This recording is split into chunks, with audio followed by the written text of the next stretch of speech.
জীবনযুদ্ধে হার না মেনে মেয়ের পড়াশোনার খরচ জোগাতে গত 1.5 বছর ধরেই ফুচকা বিক্রি করছেন কবিতা। তিনি জানান, তার স্বামী ভিন রাজ্যে বিল্ডিং নির্মাণ ঠিকাদার। স্বামীর সাথে গত 5 বছর ধরে বিবাদ, যোগাযোগ বিচ্ছিন্ন কবিতা দেবনাথের। 2 মেয়ের পড়াশোনার খরচ চালাতে শ্বশুর বাড়ি থেকে কখনো গোসানিমারি গার্লস হাই স্কুলের সামনে, আবার কখনো ব্যাংকের সামনে ফুচকার দোকান বসায় সে।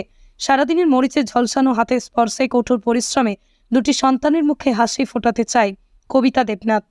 কবিতা দেবনাথ জানায়, তিনি এখন গোসানিমারি 1 নম্বর গ্রাম পঞ্চায়েতের ভিতরে কামতা গ্রামে শ্বশুর বাড়িতেই থাকেন।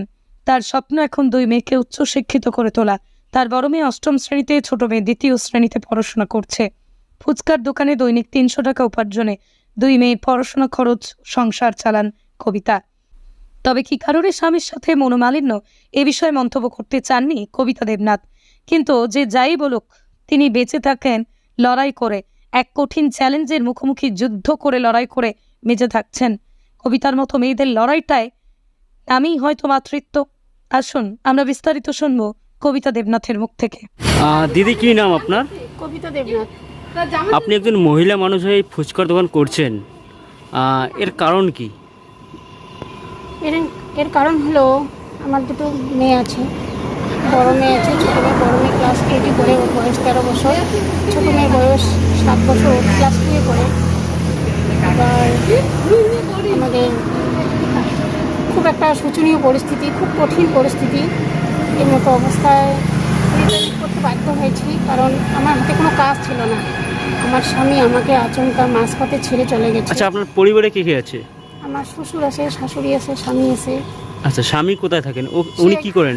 সে বিদেশে থাকে, ভিন রাজ্যে থাকে। হ্যাঁ হ্যাঁ হ্যাঁ। সে ওখানে মোটামুটি বিল্ডিং টিল্ডিং কন্ট্রাক্ট নিয়ে এসব কাজ করে। মোটামুটি ইঞ্জিনিয়ারিং সে ঠিকাদার? ঠিকাদার, হ্যাঁ, হ্যাঁ, ঠিকাদার। এরকম কাজ করে।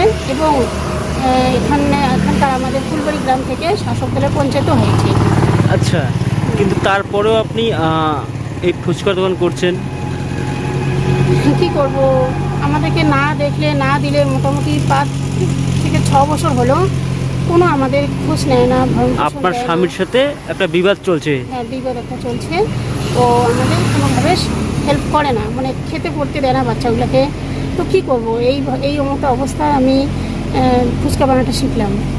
ফুচকা বানাটা শিখে কাজে বেরোলাম। তো সেখান থেকে এই ব্যাংকের পাশে একটু থাকি। তারপরে আমার মেয়ে যেখানে স্কুলে পড়ে, গোসানিমারি কোন ক্লাসে পড়ে?